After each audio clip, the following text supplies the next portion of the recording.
ദൈവ തിരുനാമത്തിന് സ്തോത്രം ചെയ്യുകയും സ്തുതിക്കുകയും ചെയ്യുന്നു. ക്രിസ്തുവിന് പ്രിയമുള്ള സഹോദരങ്ങളെ, സഹോദരിമാരെ, കർത്തൃദാസന്മാരെ, കർത്താവിൻ്റെ തിരുമുമ്പാകെ വീണ്ടും ഒരിക്കൽ കൂടി ദൈവത്തിൻ്റെ വചനം നിങ്ങൾക്കായി ഒരുക്കി നിങ്ങളോട് പങ്കുവയ്ക്കാൻ ദൈവകൃപയിൽ തന്നെ ആശ്രയിച്ച് ഈ സമയം ഞാൻ വിനിയോഗിക്കാൻ ഒരുങ്ങുകയാണ്. ലോകത്തിൻ്റെ നാനാഭാഗത്തിരുന്നുകൊണ്ട് ദൈവത്തിൻ്റെ വചനം കേൾപ്പാൻ തീവ്ര താല്പര്യത്തോടെ മനസ്സ് വയ്ക്കുന്ന എല്ലാ പ്രിയപ്പെട്ടവർക്കും യേശുക്രിസ്തുവിൻ്റെ ധന്യമുള്ള നാമത്തിൽ എൻ്റെ വിനീതമായ സ്നേഹവന്ദനങ്ങൾ അറിയിക്കുന്നു.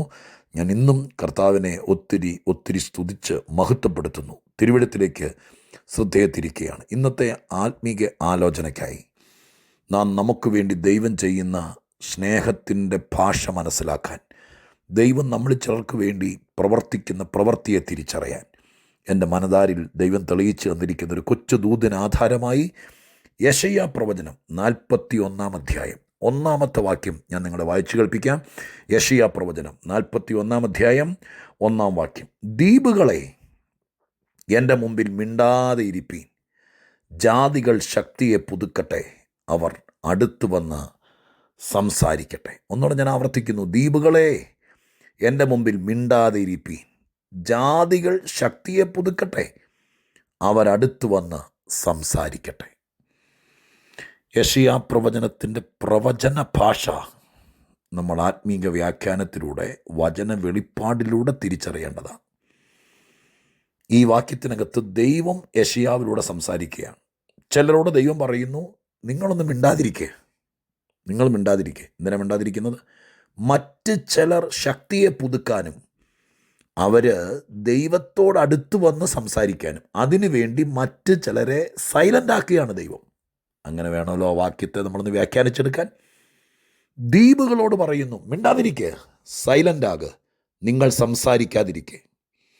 നിങ്ങൾ വായടച്ചെങ്കിലേ, നിങ്ങളുടെ സംഭാഷണം നിർത്തിയെങ്കിലേ, നിങ്ങൾ അഭിപ്രായം പറച്ചിലും നിങ്ങളുടെ വാക്കും നിങ്ങൾ ബ്ലോക്ക് ചെയ്യുക, നിർത്ത്. നീ മിണ്ടാതിരിക്കുക. നീ മിണ്ടാതിരുന്നാൽ ജാതികൾ അവരുടെ ശക്തിയെ പുതുക്കും, അവർ എൻ്റെ അടുക്കൽ വന്ന് സംസാരിക്കും. എന്താ ഈ പറയുന്നതെന്ന് ചില വിശദീകരിക്കണമെന്ന് എനിക്കറിയാം. ഇത് അല്പനിമിഷം കൊണ്ട് തെളിയിക്കാൻ പറ്റുമെന്ന് എനിക്കറിയില്ല. പക്ഷേ കർത്താവ് എന്നെ നിർബന്ധിക്കുന്നു, നിങ്ങൾക്ക് ആർക്കൊക്കെയോ വേണ്ടി ഇന്ന് ഈ വാക്ക് ദൂതായി കൈമാറാൻ. യെശയ്യാ പ്രവചനത്തിലൊരു പ്രത്യേക പ്രയോഗമാണ് ദ്വീപുകൾ എന്ന വാക്ക്. ദ്വീപുകളെ വിളിച്ചുകൊണ്ട് പല പ്രവചനങ്ങളും യെശയ്യാവിൽ കാണാൻ കഴിയുന്നുണ്ട്. ജിയോഗ്രാഫിക്കലായിട്ട്, ഭൂമിശാസ്ത്രപരമായിട്ട് ദ്വീപ് എന്ന് പറയുന്നത് നമുക്കെല്ലാവർക്കും അറിയാം. ദ്വീപ് 4 വശവും വെള്ളത്താൽ ചുറ്റപ്പെട്ട് നടുക്കൊറ്റപ്പെട്ട് കിടക്കുന്ന ഒരു സമൂഹമാണ് ദ്വീപെന്ന് പറയുന്നത്. ഭൂമിയിൽ ഒരുപാട് ദ്വീപുകളുണ്ട്, ഞാൻ പേര് പറയേണ്ട കാര്യമില്ലല്ലോ.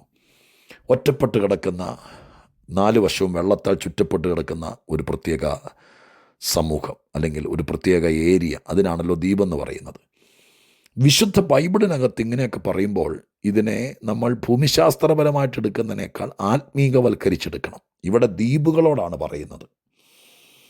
ദ്വീപുകൾ എന്ന് ഉദ്ദേശിക്കുന്നത് ശരിക്കും പറഞ്ഞാൽ യഹൂദനെ ലക്ഷ്യമാക്കിക്കൊണ്ടാണെന്നൊരു വ്യാഖ്യാനം ഞാൻ വായിച്ചിട്ടുണ്ട്. ഇതാ വേറെ ചില വാക്കുകൾ കൂടെ ഞാൻ നിങ്ങളുടെ ശ്രദ്ധയിൽ കൊണ്ട് 5 വാക്യത്തിലേക്ക് നോക്കി. ദ്വീപുകൾ കണ്ട് ഭയപ്പെട്ടു, ഭൂമിയുടെ അറുതികൾ വിറച്ചു എന്നെഴുതിയിരിക്കുന്നു.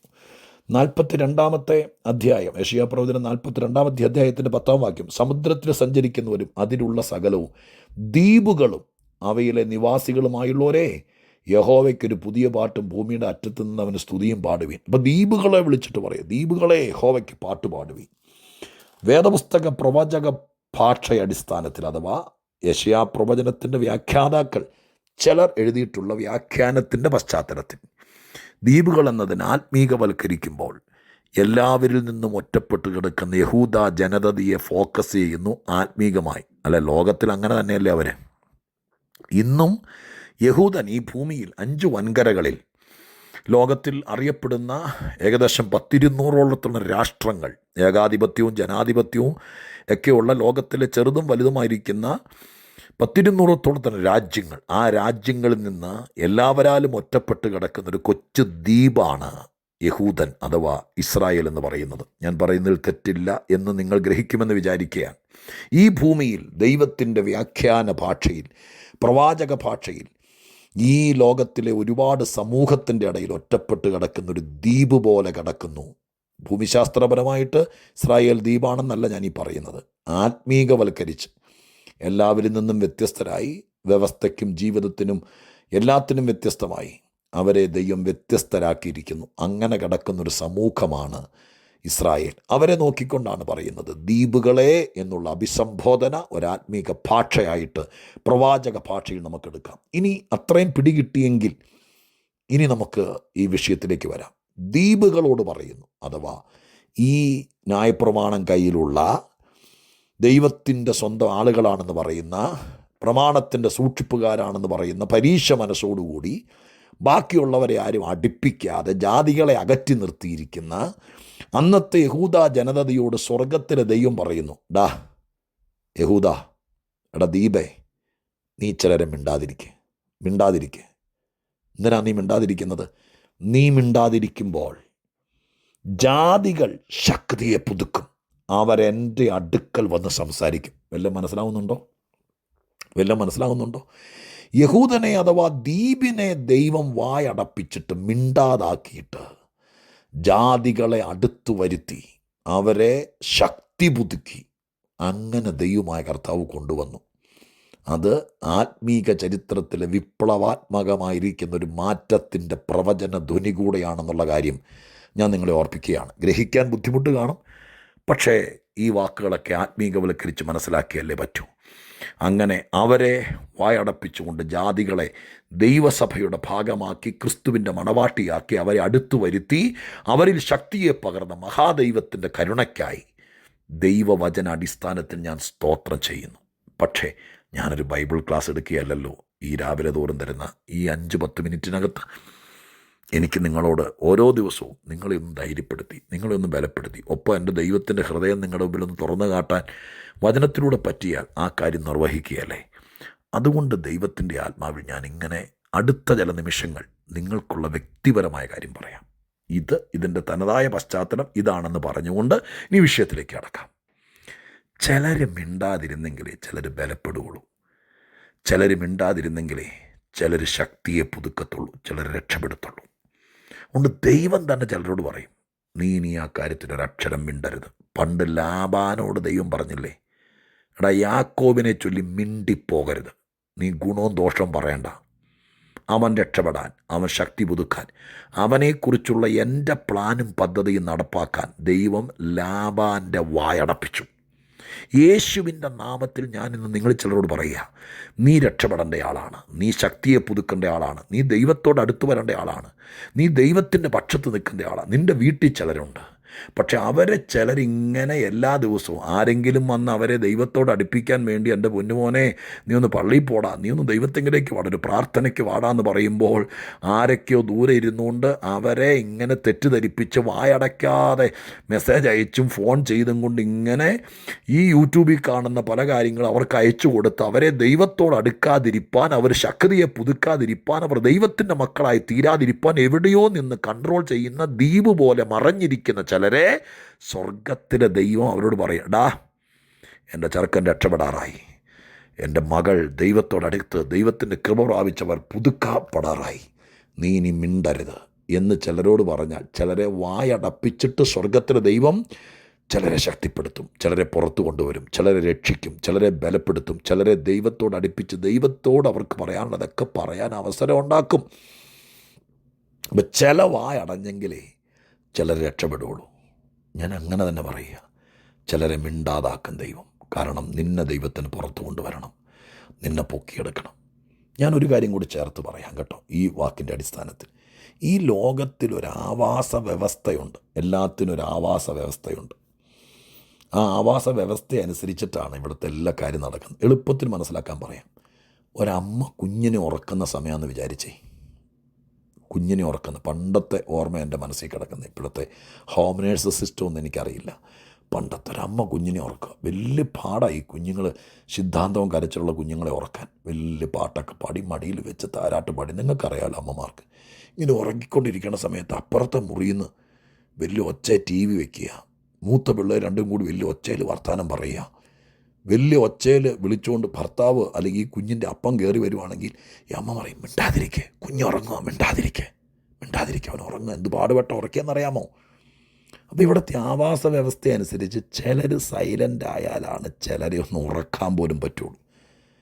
ശരിയല്ലേ? ചിലരെ ഒന്ന് ഉറക്കാൻ പോലും. ചില മൃഗങ്ങൾ ആഹാരം കഴിക്കുകയോ വെള്ളം കുടിക്കുകയോ ചെയ്യുമ്പോൾ പെറ്റ് അനിമൽസായി ഡൊമസ്റ്റിക് വീടുകളിൽ വളർത്തുന്ന ചില മൃഗങ്ങളൊക്കെ അവരിങ്ങനെ വെള്ളം കുടിച്ച് പതുക്കെ ശാന്തമായി ചിലപ്പോൾ അതിനെ നോക്കുന്ന ഒരാളുടെ കൂടെ നിൽക്കുമ്പോൾ അപ്പോഴാണ് ഒരു ചെറുക്കൻ വലിയ ഒച്ചയ്ക്കകത്ത് കൂവിക്കൊണ്ട് വരുമ്പോഴത്തേക്കും ഇതിൻ്റെ വെള്ളം കുടിക്കൽ നിർത്തിക്കൊണ്ട് ഇത് പിടച്ചോടിക്കളയും. അപ്പം പറയിച്ചേ അനങ്ങാതിരിക്കെ ആട് വെള്ളം കുടിക്കുക. കേട്ടിട്ടുണ്ടോ? ഞാനിതെല്ലാം കണ്ടിട്ടുള്ളത് കൊണ്ടാണ് ഞാൻ ഈ വചനം വായിക്കുമ്പോഴൊക്കെ മനസ്സിലാക്കുന്നത്. ചിലർ ശാന്തമായാലേ, ചിലർ വായടച്ചാലേ, ചിലരൊന്ന് ഒതുങ്ങിയാലേ ചിലരുടെ കാര്യങ്ങൾ നടക്കുള്ളൂ. അതുകൊണ്ട് സ്വർഗം ഒരു ഓർഡർ ഇടുകയാണ്.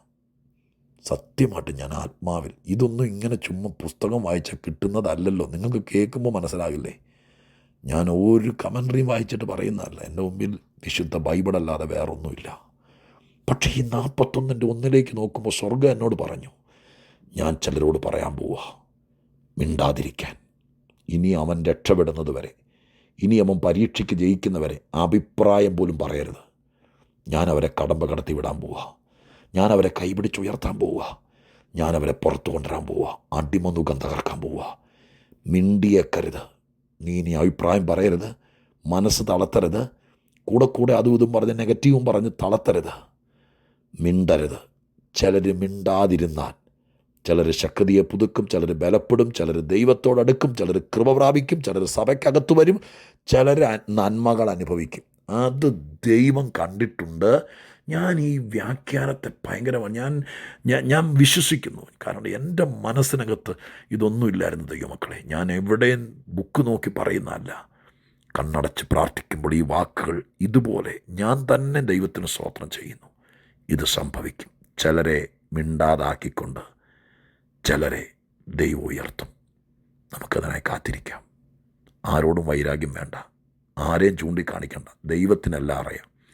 ആര് നിൻ്റെ അടുക്കൽ സൈലൻ്റ് ആകണോ അവനെ മിണ്ടാതാക്കും. നിന്നെ ദൈവം അനുഗ്രഹിക്കും. പ്രാർത്ഥിച്ചോ, ബാക്കി ദൈവം നിശ്ചയിക്കട്ടെ. പരിശുദ്ധ ദൈവമേ, ഞങ്ങളുടെ സ്വർഗീയ പിതാവേ, ഇന്നത്തെ ദൂതിനായി സ്തോത്രം. യെശയ്യാവ് 41:1 1000 പ്രാവശ്യം വായിച്ചിട്ടുണ്ട്. പക്ഷെ ഇന്ന് ലഭിച്ച ഈ ചിന്ത പോലെ ഞങ്ങൾക്കിതുവരെ കിട്ടിയിട്ടില്ലപ്പാ. ദൈവമക്കളെ ഈ വാക്ക് വെച്ച് പരിശുദ്ധാത്മാവാണിത് തരുന്നതെന്നുള്ള ഉറപ്പോടെ അങ്ങേലുള്ള പൂർണ്ണ പ്രാഗൽഭ്യത്തോടെ ഞാൻ ജനത്തിന് വേണ്ടി പ്രാർത്ഥിക്കുന്നു. എൻ്റെ കർത്താവേ, ചിലരിങ്ങനെ ചിലച്ചുകൊണ്ടിരിക്കുന്നതുകൊണ്ട് ചിലരുടെ സമാധാനം പോലും കെട്ടുപോകുന്നുണ്ടപ്പാ. കുറ്റം പറഞ്ഞും പള്ളു പറഞ്ഞും ഇല്ലാ കഥ പറഞ്ഞും ഇങ്ങനെ പലരെ ഒതുക്കുകയാണ്. അവരോടൊക്കെ ദൈവം മിണ്ടാതിരിക്കാൻ പറയണം.